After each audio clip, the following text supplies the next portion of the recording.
All right, back with another exciting installment of death.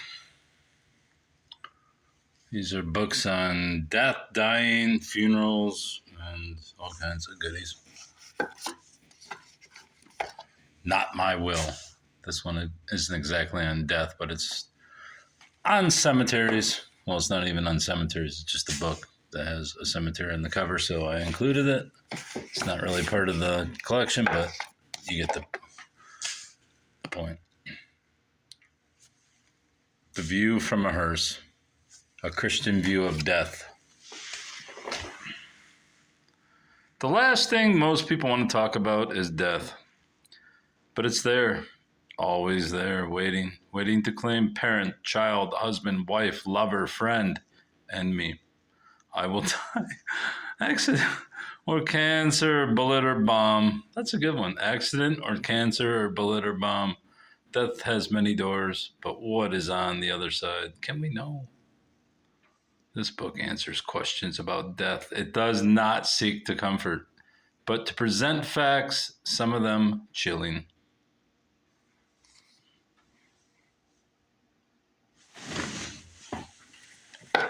Scary. Rip. What is this? Unfinished Funeral.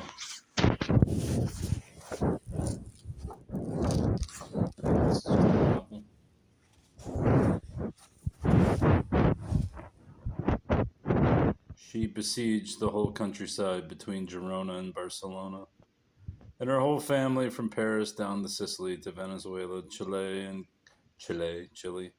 company, Jesus Christ, and Colombia, Paraguay, and Peru, with the idea of death as represented by her person, almost as a commercial enterprise.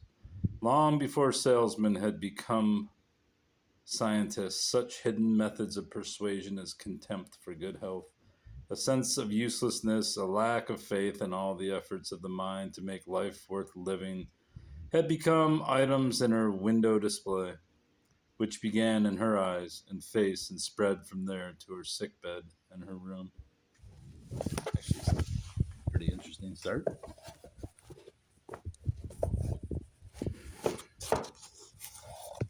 Over Their Dead Bodies, Yankee Epitaphs and History.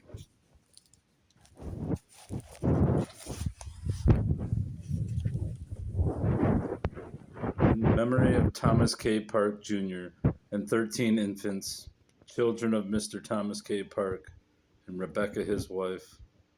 Youth behold and shed a tear. See 14 children slumber here. See their image, how they shine, like flowers of a fruitful wine.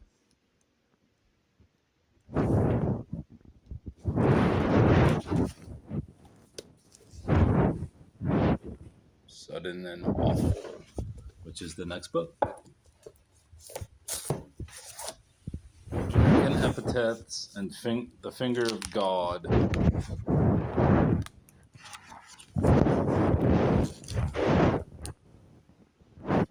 The focal point of this collection of tombstone inscriptions is colonial, pioneer, and frontier American attitudes toward death by misadventures, the bolt from the blue by which God taketh away.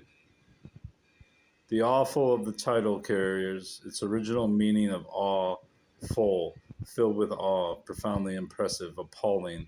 The attitude is, what a way to go. Plus, God indeed disposes. Gathered from all over America, these epitaphs candidly reveal much of American life in bygone times, particularly in occupational hazards. The collection does not include war casualties, and the cutoff point is prior to our own auto accident-prone era. The author's previous collection, Over Their Dead Bodies, is now in its fourth year.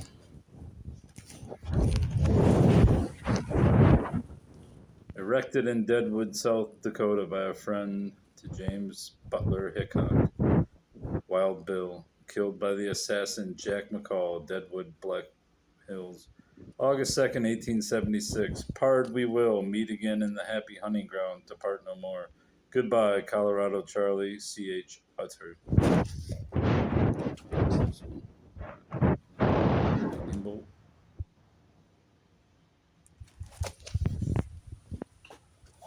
Raymond. Or Life and Death by Sir Oliver Lodge. Raymond was Oliver Lodge's son who died in World War II, or One. Half of it, which I've read, were letters from him from the front line talking about war. Oh, who's this guy?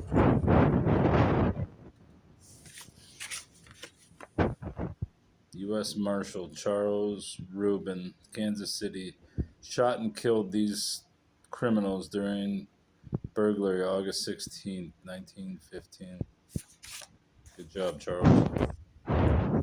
So, yeah.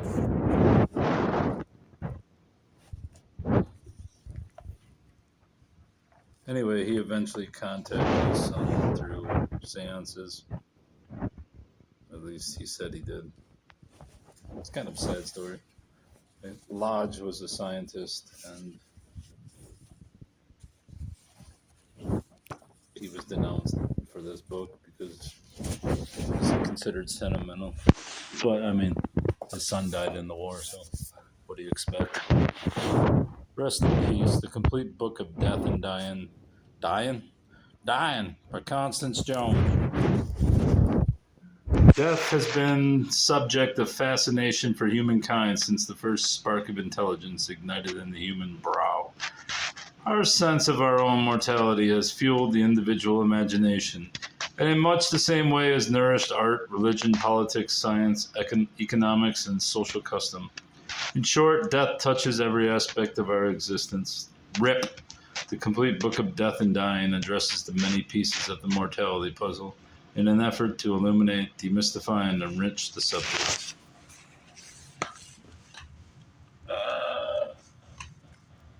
There's your holy water.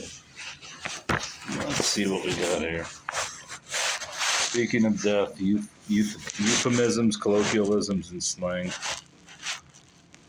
Death is so frightening that over the centuries people have gone to great lengths to avoid speaking of it directly. Sometimes they seek refuge in muted euphemism. The neutral passed away or passed on, for example. Even more often, however, death language reflects the need to create vivid metaphor and humor out of fear. The theater has been a rich source of death idioms, yielding such expressions as curtains, final curtain call, last or final call, lights out, last bow, blackout, and fade out. A dying person is also said to drop or ring down the curtain, to bow out, or to take the last cue from life's stage. This book, Driving with Dead People, by Monica Holloway, is a memoir, and I believe her father was a hearse driver. So, or either that or a funeral director, and she recounts some stories about that, but most of it's about being raped or something like that. So even though it's about, I mean, that's the tagline they use to sell books, it really wasn't. At least that's what somebody told me who read it. I didn't bother to read it after they gave me a bad review of it.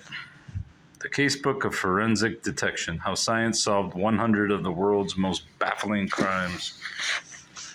Science, true crime. What evidence led investigators to Ted Bundy, America's most infamous serial killer?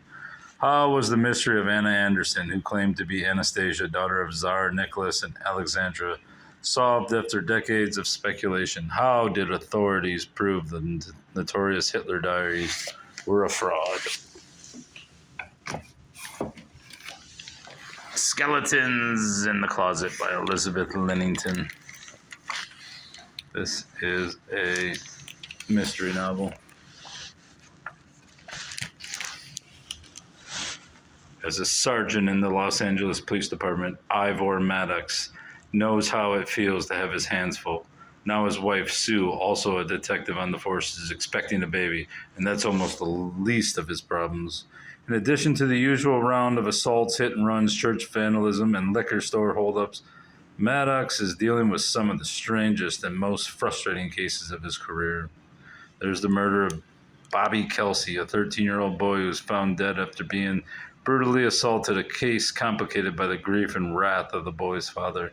And there's the murder of Charles Mainwaring, a wealthy businessman a lot of people might have liked to murder. And strangest of all, there are the corpses that keep turning up under abandoned houses, an apparently endless trail of death that stretches all the way to the East Coast. I only got it for the skeletons.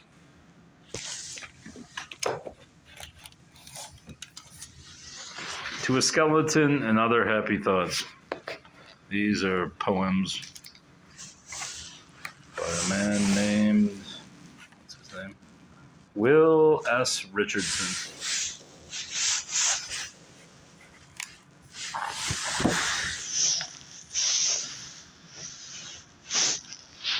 After the circus, 'twas my wife's ironclad decision, though I met it with derision. Not a very good poet, but my vanity is put to test. The seal of time is on me pressed, a little thing of lesser weight, but oh, to me a mighty freight. Yeah, more skeleton than literature. How to Mellify a Corpse and Other Human Stories of Ancient Science and Superstition. So it's not really about a corpse, but it mentions a corpse.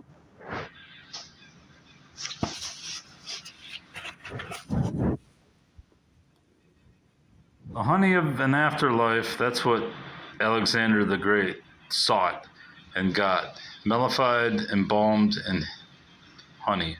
What? His golden cadaver became a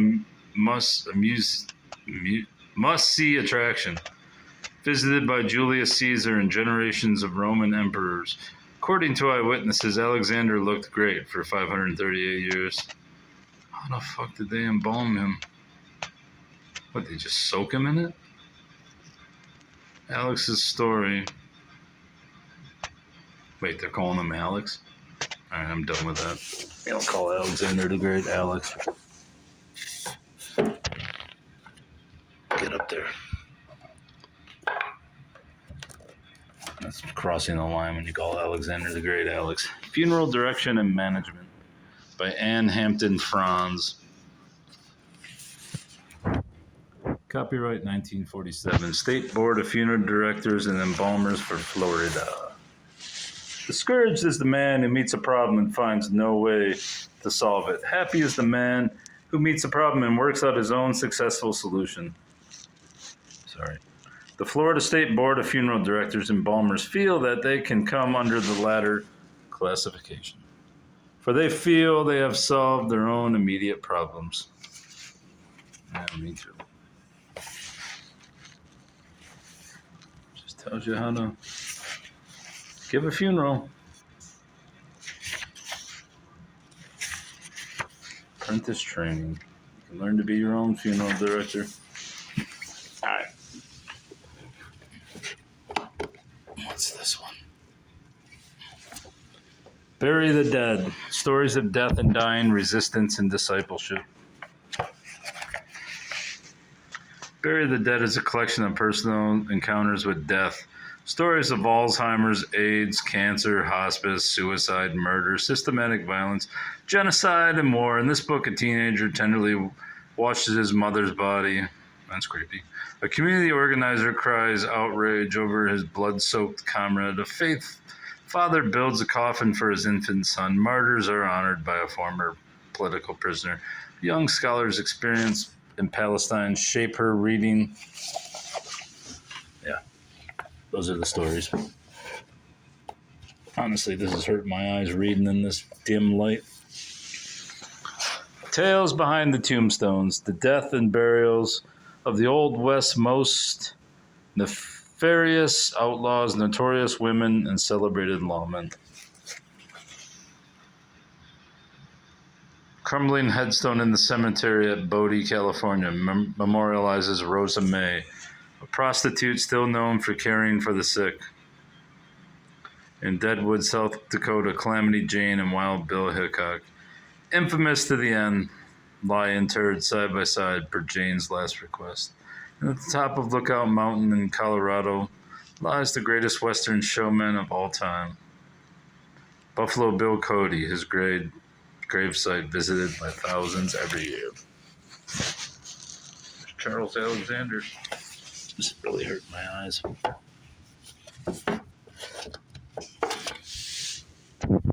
St. Louis Cemeteries of New Orleans. Research and text by Samuel Wilson Jr. and Leonard Huber.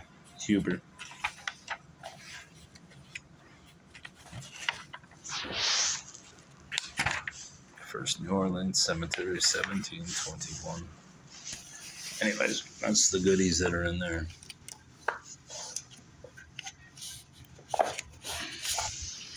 The Art and Science of Embalming by Briggs. Or does that say Spriggs? Spriggs. Love Dolores. Love you, Dolores. Arthur J. Plock. Arthur L. Plock. Loves Dolores. Alright, cool. That was his wife. Author Arthur F. Plock, Department of Mortuary Science, Wayne University. 1947.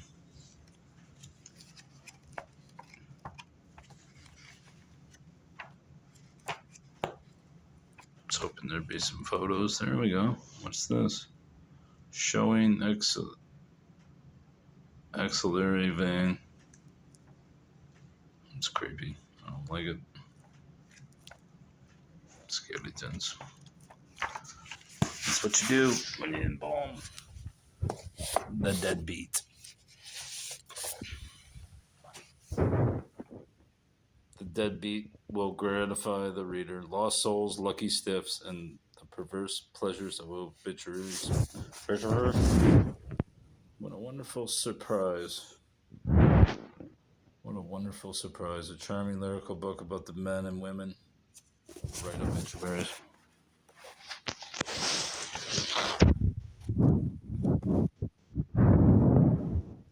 Yes, sir, I put the tenor in the vehicle. And a mighty tight sequence it was. Tight squeeze. I can't fucking read.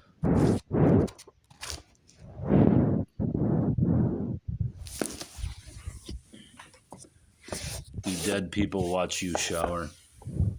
Concetta Bertoldi. And other questions you've been all but dying to ask a medium. Is this that one chick?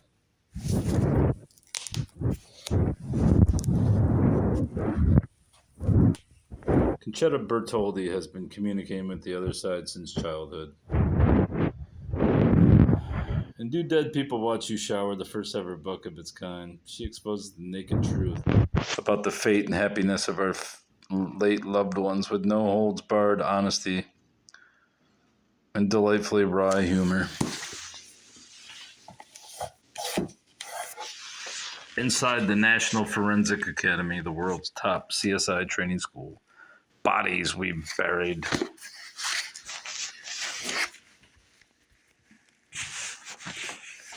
Maybe I should turn. I can't read in this light. Still can't read in there. Everywhere we go, people want to know what it is really like to run the toughest forensic school in the country. How did you get it to be in this position? We ask ourselves that same question every day and still haven't figured it out. As you'll soon discover, crime scene investigation is nothing like what it looks like on television. We don't wear high heels and leather jackets to crime scenes. We do have to crawl around in the mud, and unbelievably, we do sweat. That clever, funny guy there. Maybe that was a chick. No, that was Jared Hallecock. Forever Ours, Janice Amatuzio. Real stories of immortality and living from a forensic pathologist. Janice Amatuzio.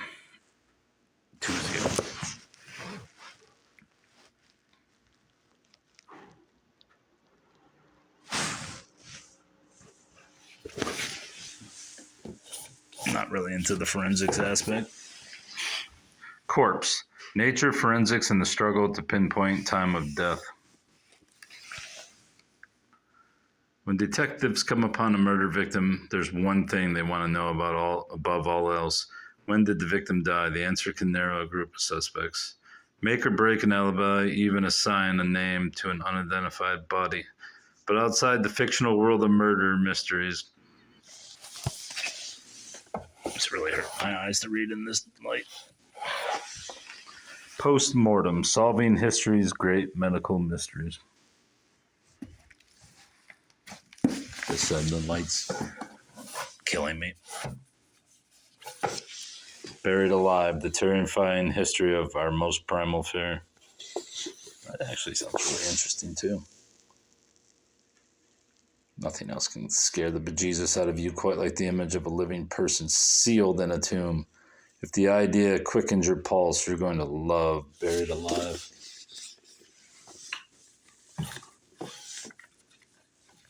The Good Funeral by Thomas C. Lynch and Thomas Lynch.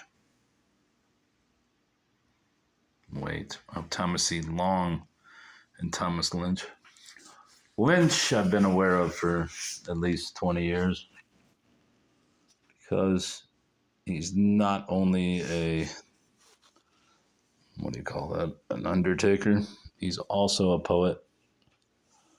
He's not my favorite, but he's a poet, and I do have most of his books, but they're not on this shelf. Anyways, I've been aware of him for 20 years. He's actually an interesting guy. Two of the most authoritative voices on funeral practices come together here in one volume to discuss the current state of the funeral through their different lenses, one as a preacher and theologian, and one as a funeral director. Thomas C. Long and Lynch discuss several challenges facing the good funeral.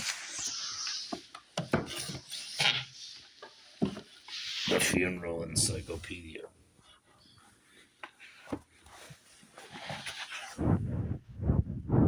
It's from about the 70s or 80s.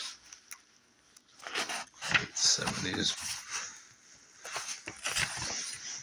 Everything you need to know about a funeral circa 1977. Rip. The Christian funeral, its meaning, its purpose, and its modern practice.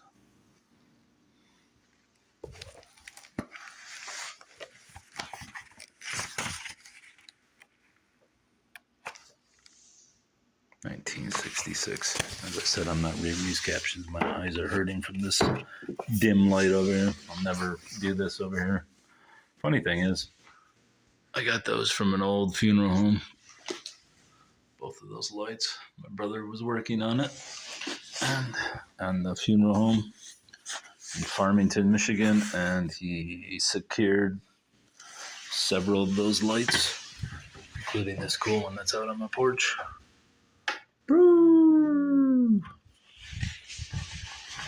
There's another one on the floor somewhere, but I'm not going to deal with that. Here we have Thomas Lynch again, The Undertaking. Both soft and hardcover. Probably signed because he signed a whole lot of these. This guy is he's a tireless self-promoter. I guess, maybe he liked doing it too. But the guy was always out reading his poems and, see. Obviously, I'm not Elaine.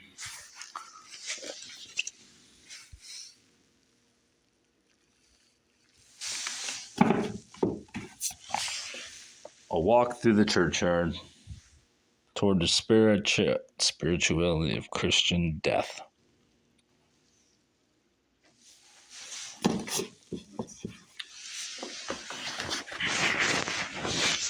The Illusion of Immortality by Corliss Lamont. In clear and unflinching language, Dr. Corliss Lamont states the case for human mortality.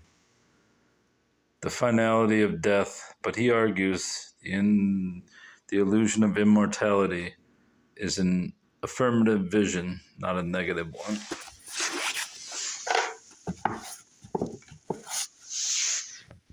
Shunem Church and Cemetery speak. Strawberry Plains, Jefferson County, Tennessee. I found this at McKay's book in Knoxville. It was a free book, so I grabbed it.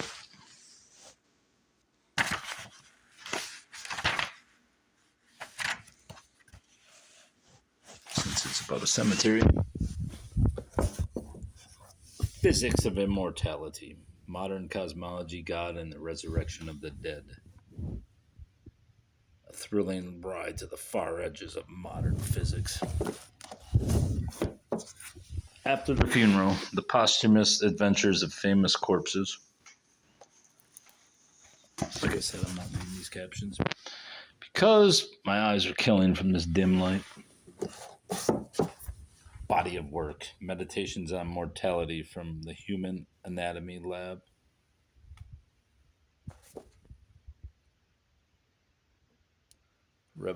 Revelatory memoir of the relationship between a cadaver named Eve and the first year medical student who cut her open. Funeral homilies, edited by Liam Swartz. The funeral homily is one of the most difficult and challenging tasks that a preacher encounters. Very often, preachers have little time to prepare a homily and may find themselves at a loss of words. What does one say at this public occasion? And we're at Stiff by Mary Roach. Curious Lives of Human Cadavers. I've mentioned Mary in at least one, two.